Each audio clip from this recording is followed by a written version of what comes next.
Is the Togetic research going to be worth spending $1 on in Pokemon Go? I don't know. I'm going to help you guys figure that out. So, welcome to the Trader Club. Here we go!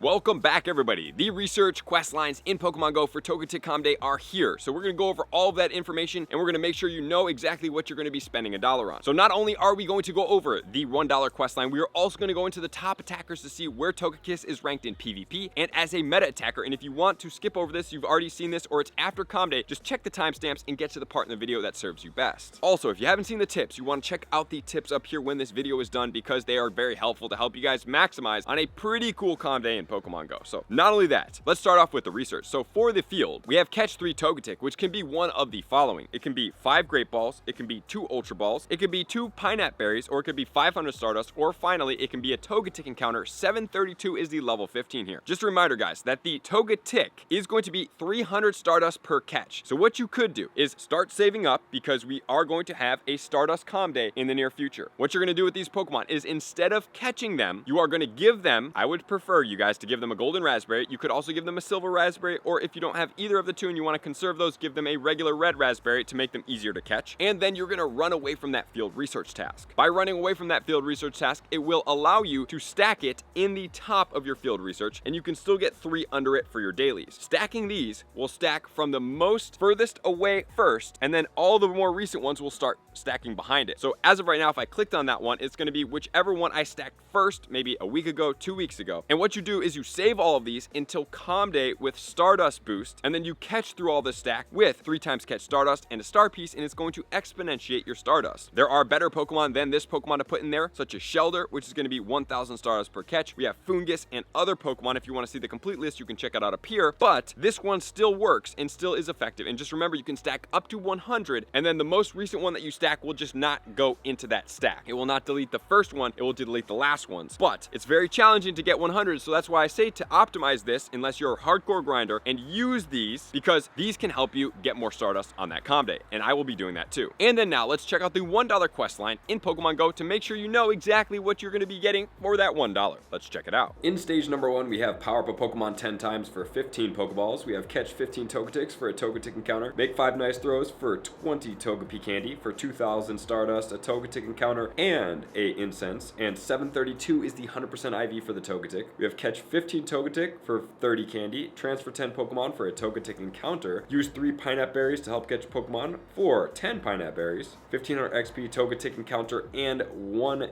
lore module. In stage number 3, we have make 3 great curveball throws for 50 Togepi candy. We have evolve 1 Togetic for a lucky egg, and transfer 10 Pokemon for 15 great balls. For 2500 XP, a rocket radar, and 15 ultra balls. And then we have claim a reward for 2 silver Pineapple Berries, 2 golden raspberries, 3500 XP, 3000 Stardust, a Togekiss encounter, and 3 rare candy. And then also we have exclusive timed limited research. That's going to be to the left when you scroll over into the today view. That will be use 5 berries to help catch Pokemon, catch 5 Togetic, make 5 nice throws. And in totality of this, you will get a grand total of 5 Sinnoh Stones to help you evolve from Togetic into Togekiss. And there you have it. So, will you guys spend the $1 and go for it, or are you going to be free to play on this day? Let me know in the comments below, because just remember, when you do get Togetic encounters, you do have the potential to get shinies, which the shinies can give you the 100% IVs. And just remember, Togekiss 100% IV is going to be 1428. Alright, now we are going to shift gears into Togekiss as a meta attacker and as a PvP Pokemon with the brand new moveset, because remember, it's getting Aura Sphere. Aura Sphere is the top fighting type move in the game comparable to Sacred Sword. So those are kind of the 2 top moves, but not every Pokemon's going to get Sacred Sword, and not every Pokemon's going to get Aura Sphere, but they are both very, very effective. However, the one downside of this Pokemon is going to be a fairy and a flying type Pokemon, so it will not be getting the stab boost. But let's check out the Togekiss and see what is going to be the optimal moveset for this Pokemon from a DPS times TDO standpoint. But before we do so, just remember, 3767 will be the level 50 100% IV for this Pokemon maxed out. It's got an attack of 225, a defense of 217, and a stamina of 198, so nothing that is too crazy out there. It will be weak to Steel, Rock, Poison, Ice, and Electric, and it will double resist Bug, Dragon, Fighting, and Ground, which is extremely impressive and why this Pokemon is so crazy good in PvP. And single resist Dark and Grass, which is pretty impressive for its resistance list, especially with 4 double resistances here. As far as its movesets go, it will get Hidden Power, Air Slash, and Charm. So it does get a very fast move, which is actually pretty pretty rare for fairy types in the game to make it double stab effective, which is same type attack bonus. And its charge moves, it's going to get Flamethrower, Aerial Ace, Dazzling Gleam, which is a very top fighting type attacker move, and Ancient Power, and then obviously the soon-to-be elite TMable move of Aura Sphere, which is a fighting type move for this Pokemon. So now let's break down to see which of its movesets are going to be its top. The one cool thing about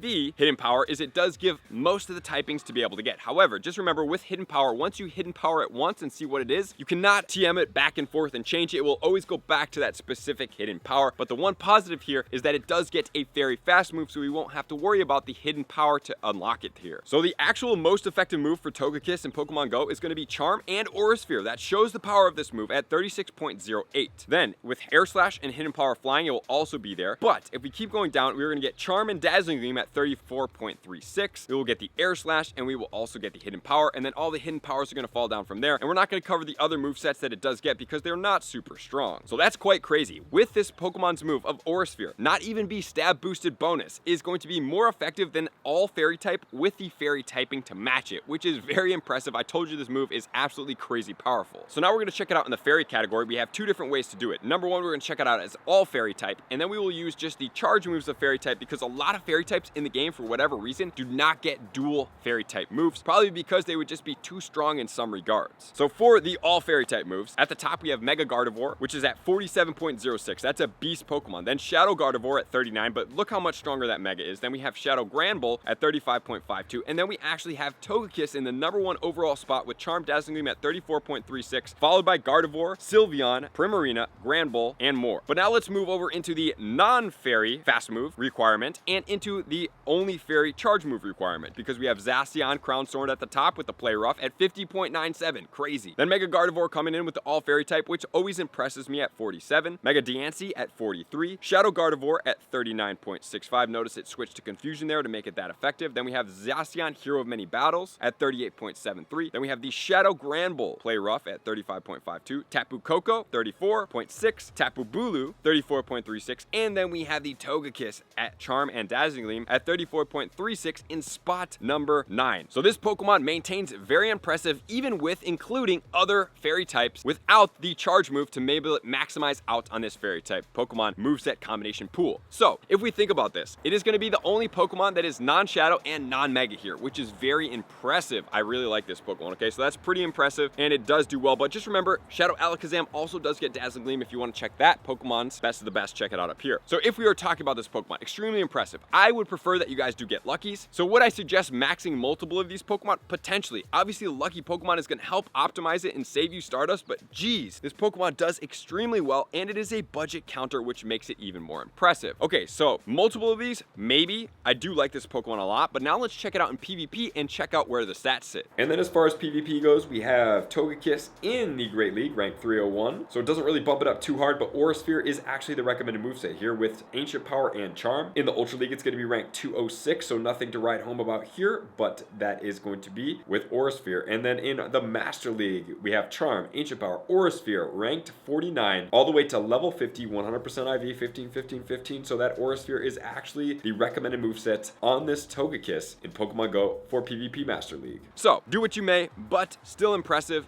Cool Pokemon, great placings, and most importantly, when there is a Dragon type Pokemon out, this for sure will be in some of the top attacker standpoints because it's going to be Resist Dragon, even though overall, the Fairy category is not the strongest category in Pokemon Go. The Dragons are much more effective, so more than likely you will probably see more Dragons in those standpoints, but it is double resistance to Dragon, so at least, if you do nothing else, then have at least one to use in PvP. So, thank you guys for being here as always. To all my likers, comments, subscribers, Patreon members, everybody takes their support, subscription, and participation to the next level. I'll miss you guys out in the next video. Peace. I want to take this time to thank everybody who supports me in every facet. It means the world to me, and an extra special thank you to all my Patreons. I greatly appreciate the extra support to continue to allow me to pursue Pokemon Go full time, allowing me to create my daily video uploads in the most timely fashion for everyone's benefit. Plus, I get the amazing experience of sharing my creative processes behind the scenes and raiding all around the globe with select upper tiers. Thank you everybody for being a part of the Trainer Club. You all mean the absolute world to me, and I will see you guys out on the next video.